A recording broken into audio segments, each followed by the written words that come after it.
جوان اسرائیلیوں کی حراست میں تھے، چاروں طرف سے، تین اطراف سے اسرائیلیوں نے ان کو محاصرے میں لیا ہوا تھا۔ آدھی رات کا وقت تھا، تاریکی تھی، فضا میں ہیلی کاپٹرز گشت کر رہے تھے اور ارد گرد ٹینک تھے، اور یہ جو جوان تھے یہ اپنی جگہ سے ہل نہیں سکتے تھے، اور ان کو خوف یہ تھا کہ اگر ذرا سے یہ ہلے، آواز اگر آئی تو پھر انچ انچ پر وہ بمباری کر دیں گے اور یہ سارے کے سارے جوان شہید ہو جائیں گے۔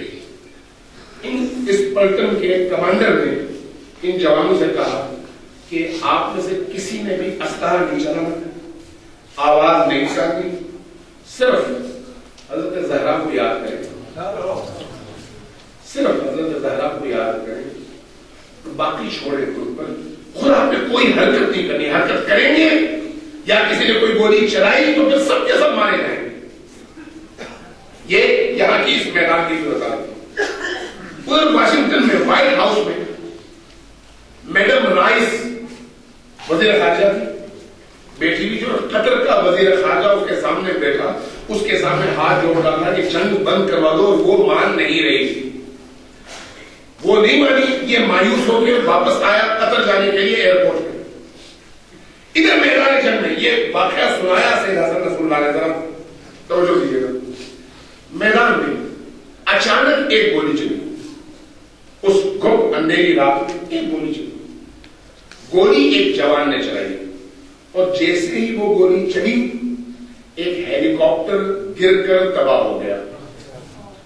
جیسے ہی ہیلی کاپٹر گر کر تباہ ہوا، باقی تمام وہ ہیلی کاپٹر، اسرائیلی کے جو ہیلی کاپٹر ہیں، جدید ترین ہیلی کاپٹر ہیں، آپ کے امریکن کوبرا سے زیادہ جدید، سارے کے سارے ہیلی کاپٹر واپس اسرائیل کی طرف چلے گئے، اور ٹینکو نے اپنا رخ فوراً موڑا اور تیزی کے ساتھ اسرائیلی سرحد کی طرف بڑھتے چلے گئے، ایک ہیلی کاپٹر کے گرنے کی وجہ سے۔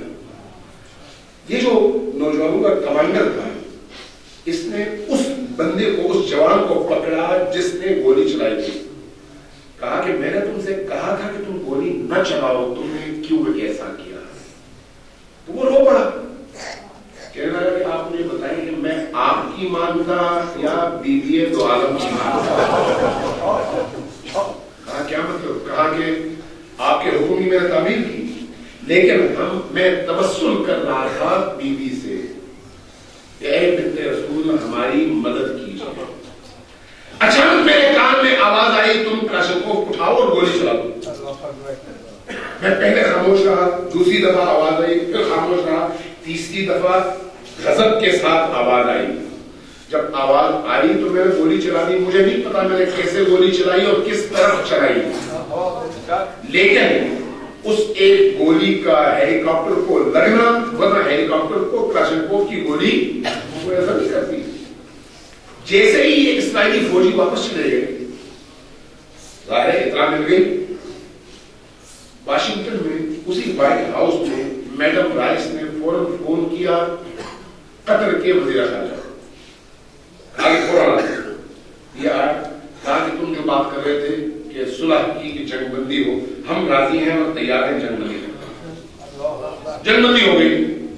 کچھ عرصے کے بعد قطر کا یہ وزیر خارجہ آیا سید حسن نصر اللہ کے پاس اور کہا کہ جنگ بندی ہو گئی، صلح ہو گئی، آپ کی بڑی مہربانی ہوگی۔ اب آپ یہ بتائیں کہ وہ جو اس رات کو ہیلی کاپٹر آپ کے جوانوں نے جس اسلحے سے گرایا تھا وہ کون سا اسلحہ تھا؟ کہا کیا مطلب؟ کہا کہ امریکی راضی نہیں ہو رہے تھے جنگ بندی پر، چونکہ ان کو یہ معلوم تھا کہ آپ کے پاس اسلحہ نہیں ہے اور ان کے پاس جدید ترین اسلحہ ہے، لیکن جیسے ہی ان کا جدید ترین ہیلی کاپٹر گرا انہیں یہ محسوس ہوا کہ آپ کے پاس اینٹی ہیلی کاپٹر ایسے گنز موجود ہیں کہ آپ بڑی آسانی سے انہیں شکار کر سکتے ہیں، لہذا اس خوف کی وجہ سے انہوں نے جنگ بندی قبول کر لی اور پھر سیز فائر ہو گیا۔ اب مجھے بتائیں وہ آپ کے پاس اسلحہ کیسا تھا؟ سید حسن نصر اللہ کہتے ہیں کہ میں مسکرایا اور میں نے کہا کہ یہ تو میں نہیں بتاؤں گا کہ ہمارے پاس وہ کیسا اسلحہ تھا، لیکن یہ ضرور بتاؤں گا کہ ایسے اسلحے کی ہمارے پاس کوئی کمی نہیں ہے۔ جس قوم کے پاس یا علی ہو، جس قوم کے پاس یا حسین ہو، جس قوم کے پاس یا زہرا کا نعرہ ہو، جس قوم کے پاس یا زینب کا نعرہ ہو، جس قوم کا سینہ ایمان کی نورانیت سے منور ہو، جس قوم کے جوانوں کی فکروں میں علی و حسین کی تعلیمات ہوں، جس قوم کے جوان میدان عمل میں استقامت کے ساتھ کھڑے ہوں، تو فرشتے تب نہیں اب بھی نازل ہوتے ہیں اور مدد کرتے ہیں۔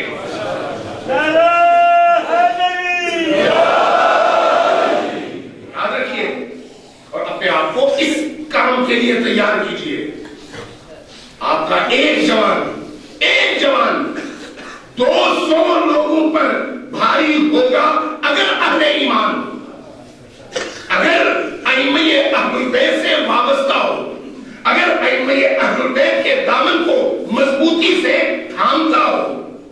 کیوں؟ اس لیے کہ آپ کا مکتب انمول مکتب ہے، آپ کا مکتب کوئی گرا پڑا مکتب نہیں ہے۔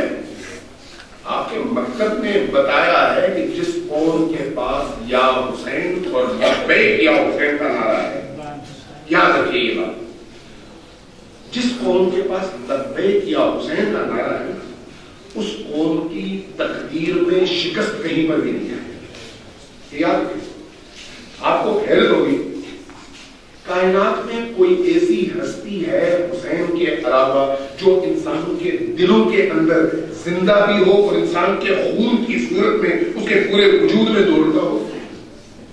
آپ جب کہتے ہیں یا حسین تو آپ کے دل بھر آتے ہیں، آپ جب کہتے ہیں یا حسین تو ایک دفعہ آپ کے اندر ایک طرف پیدا ہوتی ہے۔ ابھی کس دفعہ 2 کروڑ سے زیادہ لوگ کربلا میں تھے، 2 کروڑ سے زیادہ۔ شہر کتنا بڑا ہے؟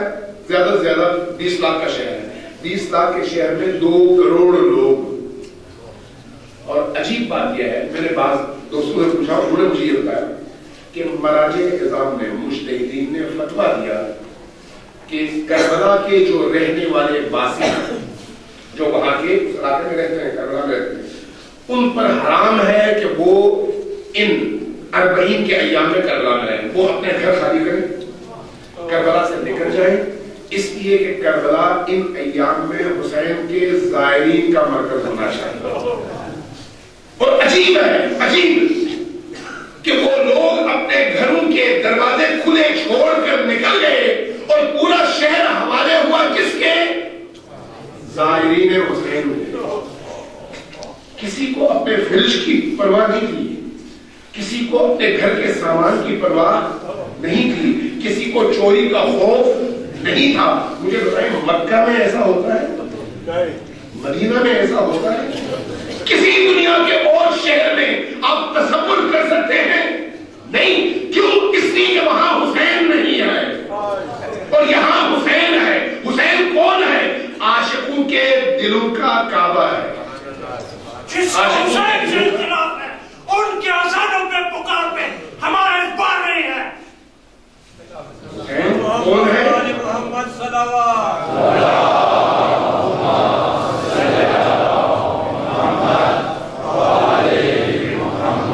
عاشقوں کے دلوں کا کعبہ حسین۔ حسین ہمارے دلوں میں بستا ہے، ہمارے سر مکہ کی طرف، کعبہ کی طرف جھکتے ہیں، دل کہاں جھکتے ہیں؟ حسین کی بارگاہ میں۔ اس لیے حسین کا جب نام آتا ہے تو آنکھیں بھر آتی ہے اور دل بھر آتا ہے۔ ہمیں اللہ نے وہ نعمت عطا کی ہے، کسی کو یہ نعمت میسر نہیں ہے ہمارے علاوہ، آپ کے علاوہ۔ جس قوم کو حسین مل جائے اس قوم کو کوئی شکست کیسے دے سکتا ہے؟ جس قوم کو حسین مل جائے اس قوم کو شکست ممکن نہیں ہے، ممکن نہیں ہے۔ اس لیے اس نعمت کی حفاظت کریں اور اس نعمت کو اس طرح سے اپنے گھروں میں زندہ کریں کہ آپ کے بچے کی زبان پر بھی اور اس کے دل میں بھی حسین ہمیشہ زندہ، ہمیشہ زندہ۔ اور اگر ایسا ہوگا تو پھر یاد رکھیے آپ کو کوئی شکست نہیں دے سکتا، کوئی شکست نہیں دے سکتا۔ ہمارے ان شہداء نے جرأت کے ساتھ شہادت دی ہے، بزدلی کے ساتھ اور جرأت کے ساتھ جو شہادتیں دی ہیں اور جانیں گنوائی ہیں، تو جانیں دے کر انہوں نے یہ ثابت کیا ہے کہ وہ اپنی جانیں مفت میں نہیں دے کر گئے، وہ حسین حسین کی بارگاہ میں گئے ہیں؟ کیا اس وقت جنہوں نے حسین کے نام پر اپنی جانب دی ہے وہ کہاں پر ہیں؟ حسین کی بارگاہ میں ہے یا نہیں؟ حسین کے سائے میں ہے یا نہیں؟ یاد رکھیں، جو شخص حسین کے نام پر اپنے ناخن کٹاتا ہے، ناخن، اور ایک قطرہ خون کا نکلتا ہے، وہ دنیا اور آخرت دونوں میں کامیاب ہے۔ بچے جائیں کہ ایک شخص اپنی پوری جان دے، اپنی پوری ہستی قربان کرے۔ اس لیے امام حسین علیہ السلام کی شفاعت باقی تمام ہستیوں کی نسبت بڑی عجیب و غریب ہے۔ امام حسین کی بارگاہ میں بس بہانہ چاہیے کہ کوئی شخص کسی بہانے حسین سے چمٹ جائے، کوئی بہانہ ہو، چمٹ جائے، اس کی نجات کے لیے یہی چمٹنا چاہتے ہیں، یہی چمٹنا۔ اس کی حدیث میں ہے نا کہ حسین پر جو شخص آنسو بہاتا ہے اس پر جنت واجب ہے۔ کسی بزرگ سے جو پوچھا کہ کیسے ہو سکتا ہے کہ آدمی گناہگار بھی ہو، اس کی زندگی آلودہ بھی ہو، پھر بھی حسین سے اٹیچمنٹ کے نتیجے میں اللہ شاید اس کی تمام گناہوں کی مغفرت کر دے اور اس کو جنت میں جگہ دے دے۔ فرمایا کہ امام حسین علیہ السلام نے اللہ کے دین کو بچانے کے لیے اپنی پوری ہستی دے دی۔ اللہ نے بھی حسین کو اپنی مرضی عطا کر دی کہ حسین اب تیری مرضی ہے، جس کو چاہے جنت میں لے جاؤ اور جس کو چاہے جہنم میں بھیج دے۔ جس قوم کو حسین جیسا سرمایہ مل جائے اس قوم کی خوش قسمتی کی کوئی انتہا نہیں ہے۔ ہمیں اللہ تبارک و تعالیٰ نے یہ نعمت دی ہے، اس نعمت سے نوازا ہے، اس نعمت کی اور اپنے جوانوں کو منظم کریں۔ یہ امن کے ایام ہیں، ان امن کے ایام میں آنے والے ایام کی تیاری دانش رکھنے والے لوگ کرتے ہیں، عقل رکھنے والے لوگ کرتے ہیں، شعور رکھنے والے لوگ کرتے ہیں۔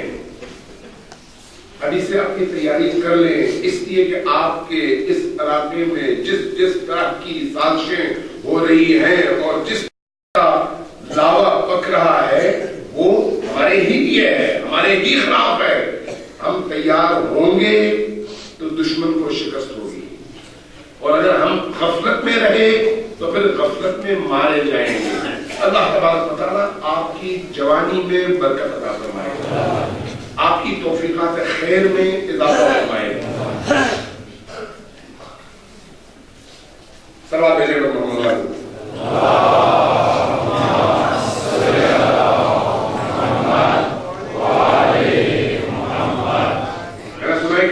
جب یہاں پر دھرنا دیا گیا کس کے خلاف؟ مصدوم میں شہید ہونے والے بے گناہ شہیدوں کے حق میں اور طالبان اور لشکر جنگی کے خلاف۔ تو دوست مجھے بتا رہے ہیں کہ اس کے نتیجے میں جنہوں نے دھرنا دیا تھا ان کے خلاف FIR کاٹی گئی۔ مجھے عمران خان پر بھی تعجب ہے اور اس کے اس بیوقوف وزیر اعلیٰ پر بھی تعجب ہے اور اس علاقے کی انتظامیہ کی عقلوں پر بھی ماتم کرنے کو جی چاہتا ہے کہ یہ کتوں کو آزاد چھوڑ دیتے ہیں اور پتھروں کو باندھ دیتے ہیں۔ عجیب نہیں ہے؟ ہم مرے بھی، قتل بھی ہوں، ذبح بھی ہوں، دھماکوں کے شکار بھی کیے جائیں، خودکش حملوں کے شکار بھی ہوں، ٹارگٹ کلنگ کے شکار بھی ہوں، قاتل ان غریب کوچوں میں دندراتے پھرے بھی، اور جب ہم ظالم کے خلاف دھرنا دیں تو وہ ہمارے خلاف FIR کاٹیں۔ شرم سے ڈوب مرنا چاہیے ایسے لوگوں کو، ایسے افسروں کو جو اپنے آپ کو انسان سمجھتے ہیں۔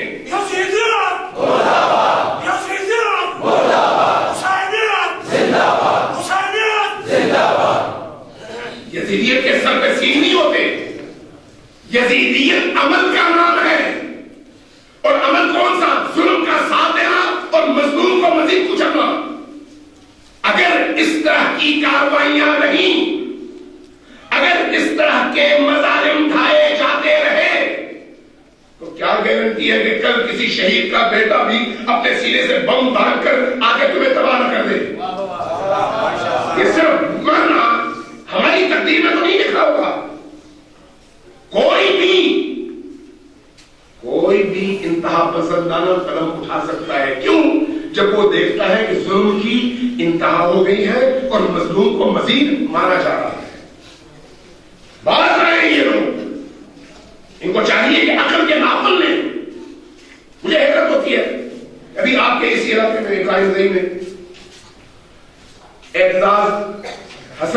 شہید ہوا اور اس نے ایک پوری آبادی کو اور پورے اسکول کے طلبا کو بچایا اور خودکش مارا گیا. لیکن اس بیوقوف اور شعور سے آری وزیر اعلیٰ کو توفیق نہیں ہوئی کہ وہاں پر آئے اور اظہار تعزیت اور تسلیت بھی کرے. جس صوبے کا حاکم اتنا بیوقوف ہو جو اس موقع سے اپنی حکومت کے استحکام کے لیے فائدہ بھی نہ اٹھا سکے, اس کو حکومت کرنے کا کوئی حق حاصل نہیں ہے, کوئی حق حاصل نہیں ہے. اور ہم دیکھ رہے ہیں کہ جب سے پی ٹی آئی کی حکومت آئی ہے جماعت اسلامی کے ساتھ, اس کے نتیجے میں دھماکوں میں, دہشت گردی میں, شیعہ کشی میں اضافے پر اضافہ ہوتا چلا گیا ہے.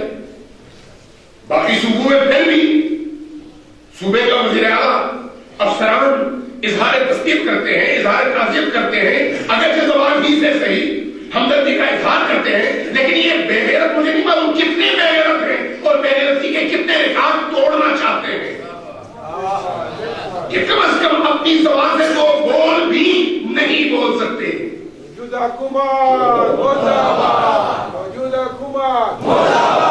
لوگ اس حد تک بے حسوں ہیں, ان کو حکومت کرنے کا کوئی اختیار اور کوئی حق حاصل نہیں ہے. اور ظلم کے ساتھ حکومتیں زیادہ دیر چل نہیں سکتی, لہذا ان کو اپنے دن گن لینے چاہیے. ویسے بھی ابھی مذاکرات کا ڈھونگ دوبارہ شروع کیا جا رہا ہے اور ایک دفعہ پھر قوم کو امتحان میں ڈالا جا رہا ہے, اور اس کے نتیجے میں ہمیں یہ اندازہ ہے کہ حکومت بھی رسوا ہوگی اور طالبان بھی رسوا ہوں گے, اور دونوں کے رسوا شدہ چہرے قوم کے سامنے آ جائیں گے. میں یہ مطالبہ کرتا ہوں کہ جو ایف آئی آر کاٹی گئی ہے وہ فوراً واپس لی جائے, اور جن دوستوں کے خلاف کاٹی گئی ہے اور ان کو تنگ کیا جا رہا ہے یہ ناانصافی ترک کی جائے, یہ ناانصافی نہ کی جائے, ورنہ اس کا نتیجہ جو ہے وہ نہ حکومتوں کے لیے اچھا ہے اور نہ شہر کے لیے اچھا ہے. اس کے نتیجے میں اچھی صورتحال پیدا نہیں ہوگی. اللہ تبارک و تعالیٰ ان کو عقل کے ناخن دینے کی توفیق عطا فرمائے اور ہمیں استقامت کے ساتھ ہر ظلم کی آنکھوں میں آنکھیں ڈال کر میدان میں کھڑے ہونے کی توفیق اور سعادت نصیب فرمائے. اللہ تبارک و تعالیٰ ہمارے تمام شہداء کو شہدائے کربلا کے ساتھ محشور فرمائے. اللہ سے دعا ہے کہ ہمیں اپنے دور کے ہر یزید کے سامنے حسینیت کا علمبردار بن کر کھڑا ہونے کی توفیق عطا فرمائے. اللہ سے دعا ہے کہ ہمارے جوانوں کو کربلا کے جوانوں کی ہمت عطا فرمائے. ہماری ماؤں بہنوں کو کربلا کی ان مستورات کی ہمت اور جرأت عطا فرمائے. ہمارے بوڑھوں کو حبیب ابن مظاہر کا جگر عطا فرمائے. بارگاہ ہمیں بستر کی نہیں میدان کی موت سے سرفراز فرمائے. بارگاہ ہمیں علی کے نام پر جینے کی اور علی ہی کے نام پر مرنے کی توفیق اور سعادت نصیب فرمائے. بارگاہ ہمیں بہادروں کی طرح سے جینے کی اور بہادروں کی طرح سے مرنے کی توفیق عطا فرما. بارگاہ ہمیں اپنے وطن کو بچانے کی سعادت نصیب فرما. جو لوگ اس وطن کو تباہ کرنے کے در پہ ہیں, اگر وہ قابل ہدایت نہیں ہیں تو ان کو نیست و نابود